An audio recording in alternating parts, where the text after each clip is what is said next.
Hello friends, एक बार फिर आपका बहुत बहुत स्वागत है आपकी अपनी यूट्यूब चैनल डीएलएड वाला में।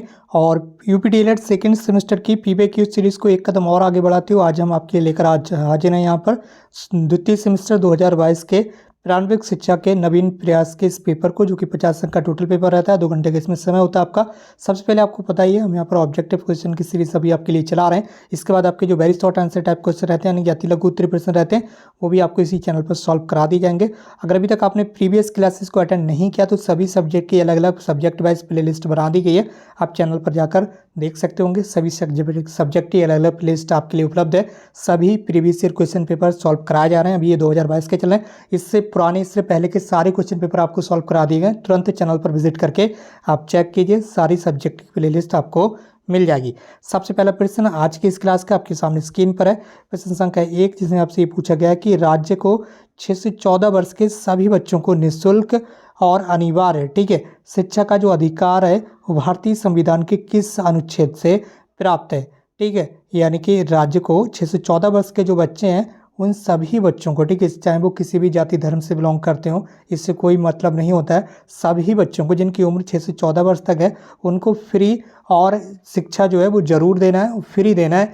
ये संविधान के किस अनुच्छेद में वर्णित है? तो ये एक इंपॉर्टेंट क्वेश्चन है। ये कैसे एक इंपॉर्टेंट है, इसलिए आपको याद हो चुका होगा, आपने पढ़ा भी होगा बार बार। तो ये जो क्वेश्चन है, इस क्वेश्चन का राइट आंसर आपका हो जाएगा अनुच्छेद 21A। ठीक है, अनुच्छेद 21A में ये चीज़ यहाँ पर दी हुई है, तो ये आपको यहाँ पर याद रखना है। ठीक है, इसके साथ ही आपको बता दें, संविधान संशोधन 86वां संविधान संशोधन होता है 2002 में, जिसमें भारत के संविधान में अनुच्छेद 21A को शामिल किया गया ताकि 6 से 14 वर्ष तक की आयु के सभी बच्चों को मौलिक अधिकार के रूप में फ्री और अनिवार्य जो शिक्षा है वो प्राप्त हो सके। इसी के साथ बढ़ाएं अपने अगले प्रश्न की ओर। प्रश्न संख्या 2 आपके सामने स्क्रीन पर। प्राइमरी लेवल पर मातृभाषा जो होती है, ठीक है, उससे क्या होता है, मातृभाषा में शिक्षा उपलब्ध कराने का जो दायित्व है वो राज्य का है। किसका है? दायित्व जो है वो राज्य का है। किस अनुच्छेद में इसका उल्लेख किया गया है? अब भारतीय संविधान का जो अनुच्छेद है, उस संविधान के किस अनुच्छेद में इस चीज़ का उल्लेख किया गया है, ये आपको बताना होगा।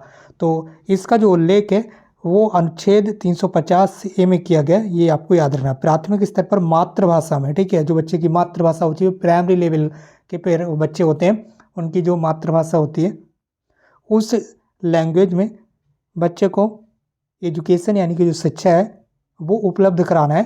ऐसा किस अनुच्छेद में कहा गया? तो ये हो जाएगा आपका अनुच्छेद 350A, यानी कि ऑप्शन सी आपका बिल्कुल राइट हो जाएगा। इसी की तरह बढ़ाएं अपने अगले प्रश्न की ओर।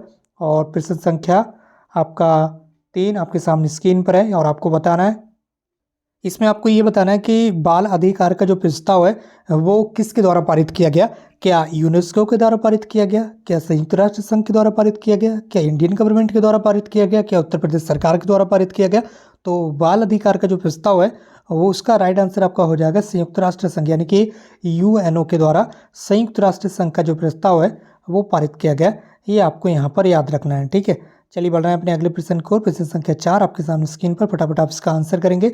इसमें पूछा गया कि भारतीय संविधान में शिक्षा कैसा विषय है? तो क्या ये संघ सूची का विषय है, क्या राज्य सूची का, क्या समवर्ती सूची का? तो इस सवाल का आपका राइट आंसर हो जाएगा शिक्षा जो है वो समवर्ती सूची का विषय है। ठीक है, पहले ये जो शिक्षा था वो राज्य सूची का विषय था, लेकिन आपको ध्यान रखना है यहाँ पर 42वां संविधान संशोधन 1976 में जब किया गया, 1976 में जब 42वां संविधान संशोधन किया गया, तब शिक्षा को राज्य सूची से निकालकर समवर्ती सूची में डाल दिया गया। समवर्ती सूची में जितने भी सब्जेक्ट हैं, जितने भी विषय हैं, उन सभी विषयों पर जो कानून बनाने का अधिकार है वो केंद्र सरकार के साथ साथ राज्य सरकार को भी होता है। ये आपको ध्यान रखना है। ठीक है, राज्य सरकार को भी होता है, यानी कि राज्य सरकार भी इन सब्जेक्ट पर कानून बना सकती है और सेंट्रल गवर्नमेंट यानी कि जो केंद्र सरकार है वो भी कानून बना सकती है। ठीक है, तो शिक्षा इसी समवर्ती सूची का विषय है, जिस पर क्या है, केंद्र सरकार भी कानून बना सकती है और राज्य सरकार भी कानून बना सकती है। ये आपको यहाँ पर याद रखना। बढ़ रहे हैं अपने अगले प्रश्न को। प्रश्न संख्या 5 आपके सामने स्क्रीन पर है, फटाफट आपको बता देना है। इसमें बताना है कि बोर्ड का जो घोषणा पत्र वो किस वर्ष आया था, ये आपको बताना है। तो ये आपका आया था 1854 में। इस सवाल का राइट आंसर आपका हो जाएगा 1854, ऑप्शन डी जो है बिल्कुल राइट आंसर हो जाएगा इसका आपको। ठीक है, इसी के साथ बढ़ाएं अपने अगले प्रश्न की ओर। प्रश्न संख्या आपका है 6। ठीक है, प्रश्न संख्या कौन सा है? 6। 1982 के पहले शिक्षा आयोग की जो अध्यक्षता है वो किसने की थी? ये आपको यहाँ पर बताना है। ठीक है, तो 1982 का जो शिक्षा आयोग था ये आपको बताना है। ठीक है, एक 1882 का भी शिक्षा आयोग था। ठीक है, उसकी अध्यक्षता हंटर ने की थी। ठीक है, लेकिन यहाँ पर जो 1982 का शिक्षा आयोग था इसकी अध्यक्षता किसने की थी? DS कोठारी ने। ये आपको यहाँ पर याद रखना है। ठीक है, तो इस सवाल का राइट आंसर क्या होगा? Option C. ठीक है, क्या राइट आंसर हो जाएगा? Option C. इसी के साथ बढ़ाएं अपने अगले प्रश्न की ओर। प्रश्न संख्या 7 आपके सामने स्क्रीन पर है। अध्यापक शिक्षा हेतु जो नियामक संस्था है वो कौन सी है? क्या CTE है, क्या NCTE है? ठीक है, या फिर आपके और दो ऑप्शन मिल जाएंगे आपको। दो ऑप्शन ऊपर की साइड में निकल गए। ठीक है, तो ये दो अपने ऑप्शन आपके आ चुके हैं। इसमें आपको बताना है अध्यापक शिक्षा के लिए जो संस्था बनाई गई है वो कौन सी है। ठीक है, तो अध्यापक शिक्षा के लिए नेशनल लेवल पर जो संस्था है वो होता है आपका NCTE। क्या है? NCTE। ठीक है, NCTE national council for teacher education. Full form क्या होती है आपकी इसकी? National council for teacher education, राष्ट्रीय अध्यापक शिक्षा परिषद। हिंदी में बोलते हैं राष्ट्रीय अध्यापक शिक्षा परिषद। इसके साथ ही आपको बता दें इसकी जो स्थापना है वो 17 अगस्त, ठीक है, 17 अगस्त 1995 में की गई थी। ये भी आपको याद रखना है। इसके साथ ही अगर बात करें NCERT की, जो ऑप्शन आपका डी है, ठीक है, इसकी स्थापना कब की गई थी ये भी आपको याद रखना है। इसकी स्थापना 1961 में की गई थी। ये भी आपको याद रखना है। ठीक है, इसके साथ ही आपको इसके फुल फॉर्म भी याद रखना है। NCERT की जो NCERT है, ठीक है, इसके द्वारा क्या किया जाता है? आपके जो किताबें वगैरह हैं, यानी कि जो किताबें वगैरह जो है उसका जो सिलेबस है वो तैयार किया जाता है। इसके साथ ही इसकी अगर फुल फॉर्म के बारे में बात करें तो NCERT की फुल फॉर्म हो जाएगी आपकी national council for education research and training. ठीक है, ये आपको याद रखना है। ठीक है, national council for education research and training, ये आपकी फुल फॉर्म हो जाएगी। और NCERT की फुल फॉर्म मैंने आपको बता ही दी है। तो बढ़ना है अपने अगले प्रश्न की ओर। NCERT जो है आपकी, ठीक, ये भी नेशनल लेवल पर संस्था है। इसकी स्थापना भी मैंने आपको बता दी थी 1961। ठीक, इसके साथ ही यहाँ पर अगले प्रश्न की ओर बढ़ रहे हैं। प्रश्न संख्या 8, बेसिक शिक्षा जो अधिनियम है वो कब पारित हुआ था? तो इसका राइट आंसर हो जाएगा 1972 में बेसिक शिक्षा अधिनियम जो है वो पारित किया गया था। बेसिक शिक्षा अधिनियम कब पारित किया गया था? सन 1972 में। ऑप्शन बी आपका राइट हो जाएगा। प्रश्न संख्या 9 है, किस योजना का जो शुभारंभ है वो 15 अगस्त 1995 में किया गया था? ये आपको बताना है। ठीक है, तो किस योजना का शुभारंभ किया गया था 15 अगस्त 1995 का? वो था आपका MDM। ठीक है, जिसे बोलते हैं आपका मिड डे मील। ठीक है, मिड डे मील। ठीक है, तो मिड डे मील को हिंदी में क्या बोलते हैं? पोषाहार वितरण योजना। क्या बोलते हैं? पोषाहार वितरण योजना। ठीक है, ये आपको याद रखना है। ठीक है, क्या बोलते हैं? आपका पोषाहार वितरण योजना। ठीक, और इसी के साथ बढ़ाएं अपने अगले प्रश्न को। प्रश्न संख्या कितना है आपका देख लेंगे। प्रश्न संख्या 10 आपके सामने स्क्रीन पर है। और प्रश्न संख्या 10 में आपसे क्या पूछा गया है फटाफट यहाँ पर देख लेंगे। प्रश्न संख्या 10 में आपसे पूछा जा रहा है कि जो मध्याह्न भोजन योजना है MDM, ठीक है, जिसके बारे में भी हमने बात की थी, इसकी स्थापना कब हुई थी? ठीक है, इसका स्टार्टिंग कब हुई थी? 15 अगस्त 1995 से। ठीक, इस भोजन योजना का उद्देश्य क्या है? जो MDM इसके उद्देश्य क्या है? कि बच्चों के नामांकन में वृद्धि करना है, बच्चों को विद्यालय में पूरी समय तक रोके रखना है, या फिर स्कूल आने के लिए बच्चों को प्रेरित करना है? तो इस योजना का उद्देश्य ये सभी इस योजना के उद्देश्य हैं। तो इस सवाल का राइट आंसर हो जाएगा आपका ऑप्शन डी। ठीक है, ऑप्शन डी आपका राइट आंसर हो जाएगा। बाकी यहाँ पर आप पढ़ भी सकते होंगे MDM के क्या क्या उद्देश्य हैं। मध्याह्न भोजन योजना, आप तो इसका नाम चेंज करके PM पोषण योजना कर दिया गया, ये भी आपको याद रखना। ठीक है, क्या नाम चेंज कर दिया गया अभी इसका? PM पोषण योजना। ठीक है, PM पोषण योजना। ठीक है, इसका नाम चेंज कर दिया गया, ये भी आपको याद रखना है। ठीक, पहले इसका नाम था मध्याह्न भोजन योजना, कोर्स में अभी आपका यही चलता है मध्याह्न भोजन योजना, ये भी आपको याद रखना है।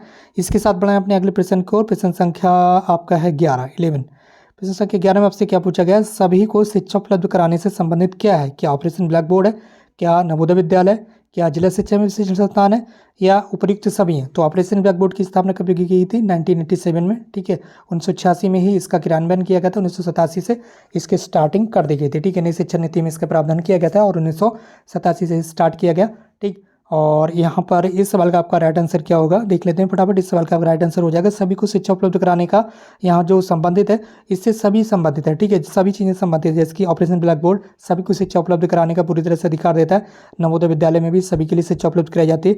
जिला शिक्षा में प्रशिक्षण संस्थान आप जानते ही हैं, इसी को तो डाइट बोलते हैं, इसी को बोल देते हैं आपका डाइट, जो कि आपका गवर्नमेंट कॉलेज होता है DELED कोर्स संचालित करने के लिए, शिक्षकों के प्रशिक्षण के लिए। ठीक है, अलग अलग कार्यक्रम के लिए उस डाइट में सारे किए जाते हैं। तो इस सवाल का राइट आंसर हो जाएगा आपका ऑप्शन डी। ऑप्शन डी उपयुक्त सभी। ठीक है, ऑप्शन डी आपका उपयुक्त सभी।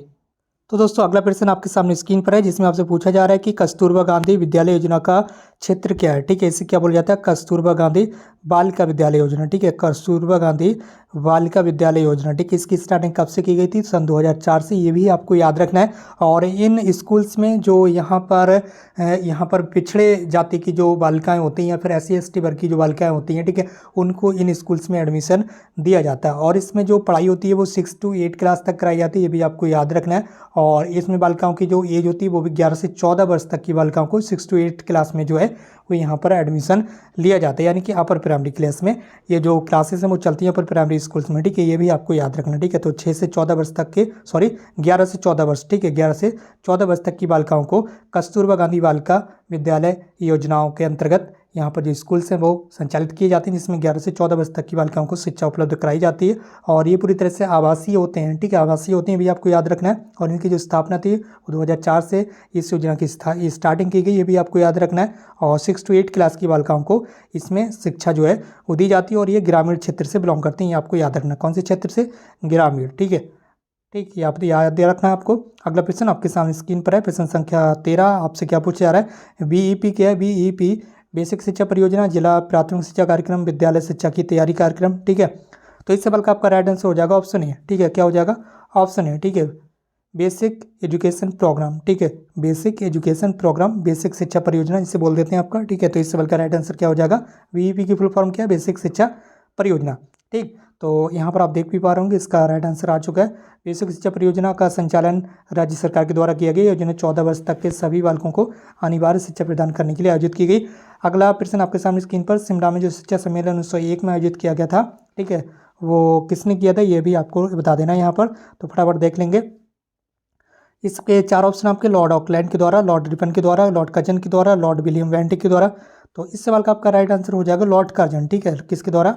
लॉर्ड कर्जन के द्वारा, ठीक है। शिमला में 1901 में जो शिक्षा सम्मेलन आयोजित किया गया था वो लॉर्ड कर्जन के द्वारा किया गया था। इसके बाद अगला क्वेश्चन आपके सामने स्क्रीन पर, अंतिम प्रश्न है आज की क्लास का। भारत में आधुनिक शिक्षा का जो जन्मदाता है वो किसे कहा जाता है? ये आपको याद रखना है। तो आधुनिक शिक्षा का जो जन्मदाता है वो चार्ल्स ग्रांट को कहा जाता है। किसे कहा जाता है? चार्ल्स ग्रांट को, ठीक है। यहाँ पर याद रखना है, कई जगह यहाँ पर जो क्वेश्चंस के आंसर हैं वो गलत नहीं दिए हुए, ठीक है, तो आपको इन पर नहीं जाना है, ठीक है। कई जगह क्वेश्चन के जो आंसर गलत हैं इसमें लिखे हुए, तो इस पर आपको नहीं जाना है। जो चीज़ें यहाँ पर बताई जा रही हैं वही चीज़ें यहाँ पर आपको याद रखना है। कई जगह आपको विलियम बेंटिक भी मिल जाएगा, लेकिन आपको चार्ल्स ग्रांट ही लगाना है, जो कि इसका राइट आंसर है, ठीक है। तो भारत में आधुनिक शिक्षा, मॉडर्न एजुकेशन का जो जन्मदाता है क्या किसे बोला जाता है? चार्ल्स ग्रांट को, ठीक है। सभी जो स्टूडेंट्स हैं वो चैनल को सब्सक्राइब करके जुड़ जाएं। यहाँ पर आपको सभी प्रीवियस क्लासेस की जो PYQ क्वेश्चन पेपर है वो आपको सॉल्व करा दी जाएंगे इसी तरह से। तो दोस्तों आज की इस क्लास को यहीं पर समाप्त करते हैं। हमसे जुड़ने के लिए बहुत बहुत धन्यवाद। Thank you so much for connecting with us.